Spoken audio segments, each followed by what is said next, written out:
Hey, welcome to the channel again today. What we're going to be discussing today is obviously the matches coming up at the weekend, tomorrow and on Sunday. Let's start off with Brentford v Leicester. Now that's going to be a very interesting game because there's talk obviously of Van Nistelrooy taking over Leicester after Steve Cooper's sacking. Leicester are not doing that badly, but they're not far off the relegation zone.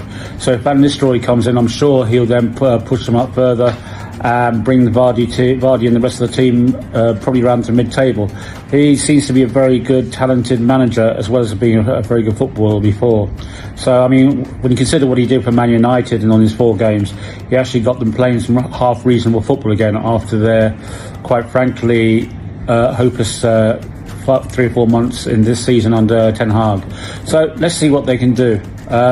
I think Leicester v Brentford will be probably a 1-1 draw. I can see that happening. I can see them cancelling each other out, although Brentford have been playing pretty well this season so far. But I think Leicester, even though they're away for Brentford, it'll probably be a 1-1 draw, or Brentford might just sneak it 1-0. But I buy more on the 1-1 side. Okay, now on to the next match, Arsenal v West Ham. Now this one always has a tendency to be very tight, and West Ham have last couple of seasons have upset Arsenal when they've gone to the West Ham ground, and they've drawn and lost their Arsenal have in the last 2-3 seasons. So they aren't guaranteed a win. However, when you see how they played against Sporting away at the Champions League during the midweek, the 5-1 win, it was they played some of the best football I've seen for a long time from Arsenal. They're all on it. The midfield of Odegaard, Declan Rice, and Thomas Partey were very good. Timber had an excellent game, superb game, as did Raya in goal. I mean, the whole team actually played very well. Saka, Havertz up front. Also, when Trossard came on, he did his part as well and scored a goal. So yeah, they all played very well. So I think, even though they don't usually have the best at times against West Ham, I think they'll probably be the more dominant team. You can see probably Arsenal coming away with that, probably a 2-0 or 2-1 win. I do expect a lot of resilience from West Ham.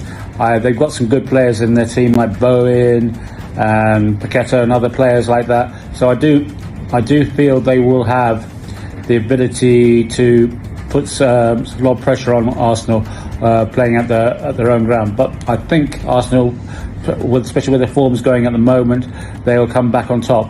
So yeah, as I said, probably a 2-0 or 2-1 win to Arsenal at the West Ham ground. Then, of course, you got at Anfield the big game, Liverpool v Manchester City. Now, Liverpool have been playing outstandingly well. To be much more composed than they were in the Klopp era, and it just bodes well for them where they've been going, where they've been playing. They've had 1 loss against Forest at Anfield, and apart from that, they've had one other draw, and the rest of them has been wins. So they are on top form, and they're looking to play very, very well. Whereas Man City have not been playing well at all. They've just had a very average, but poor last 5 or 6 games. They lost before their 3-3 draw Feyenoord at City Ground. They lost 5 games in a row. So it's very unlike City. They've had a really bad patch. They're really missing Rodri. Kevin De Bruyne's not been playing that well, even when he's been on after his injury. The whole team is playing in a lacklustre manner. Even with Haaland. Haaland is just not scoring as many goals at the moment. And he's a great goal poacher, and he takes very good goals, but he's not an all-round player. So that's fine when you got the rest of the team playing well in other positions, but when you're obviously not playing in other positions and not giving the balls to go and create goals, he's just not getting any of the goals that he was before in the last 2 previous seasons. But I think that's going to change over the next few weeks, and I think this game is going to be very tight. I think City will play to their strengths, and I actually think they will hold Liverpool either to a 0-0 or 1-1 draw. I'll be very surprised if either team wins. I don't see either team being dominant. I think it's going to be a very cagey game. I think even with the players like Nunez and Salah up front, I think people like Foden and Haaland are still going to give them a lot to think about up front as well.